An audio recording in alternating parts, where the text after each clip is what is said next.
They're good for our health and productivity, keep our city cool and reduce pollution. There have been studies suggesting we even heal faster when we're around them. Yet so often, plants and trees are overlooked when plans are drawn and concrete poured. Currently, 15% of Sydney is blanketed in green canopy. Yet compared to the continually emerging studies pointing to the importance of green space on mental health, is this really enough? Us as humans, we're not above any other species. We're all interconnected, and that's it's something that we have forgotten, and we need to remember it really fast, or we're headed in a really scary direction. Put simply, people like to put big houses on their not-so-big blocks.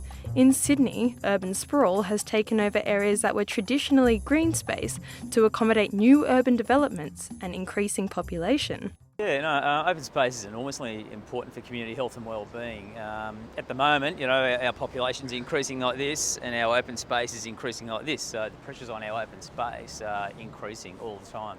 And so what that really means is we need to be providing high-quality parks and open spaces and facilities, but it also means that our maintenance regimes and programs need to match the community's expectations. It's about making sure that we're not just getting the remnant bits of leftover land, it's about getting good quality open space that goes beside. With available space posing an obstacle, Sydney has found the need to seek unique ways of creating this space. I think there's the aesthetic side of it. Everybody likes something that's green and soft, but I think there's a genuine connection for nature. People really enjoy being in green spaces, so green walls and green roofs really provide that opportunity. And as our courtyards or houses become smaller and tighter, it's a great way to provide additional greening in your house. Rebecca Dunn is a psychologist of a different kind.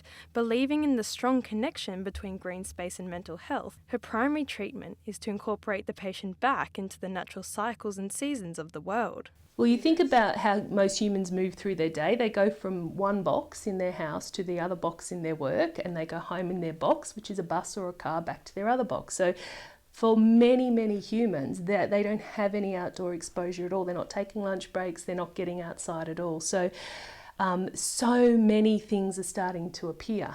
The World Health Organization has said by 2020, so just in 5 years' time, depression is going to be the second biggest disability that we have as human beings. So, exercising in nature, getting outside in outdoor spaces is so important. Rebecca's eagerness to continue her approach is increasing with emerging studies producing more and more evidence of this fundamental connection. Two lovely studies I came across actually over the weekend where the microbes in the soil actually reduce depression levels in people. We're starting to see a link there.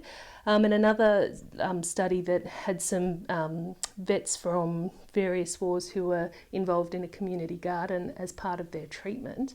And for many of them, that's been a saving thing in terms of the suicidality risk, that being involved in that, growing food, watching those natural cycles has been a major part of their therapy and something they will continue on. With all these great reasons to maintain our green space, it's very surprising the New South Wales government has approved legislation like Code 1050. Whether it's for the intended purpose of bushfire prevention or to merely just enhance resident views, Code 1050 allows residents to chop down trees within 10 metres and clear vegetation to their content. Yeah, it's completely changed the characteristics of this precious ecologically endangered community. And now it's fully overrun with weeds just a few metres away, where it was once a pristine turpentine ironbark forest. For Eli Bendel, a local activist from the Blue Mountains, the benefits of green space are just too big to ignore. I think that if we exclude the environment from our daily lives, we're taking away part of ourselves. We're not opening ourselves up to our full potential. Aside from the argument on green space, which clearly benefits human health, it's creating social issues within the community which are negatively affecting the mental health of people. When rushed band-aid solutions are applied to complex problems by politicians, it's never going to end well. They cut 4 mature eucalypts down in 2 days here.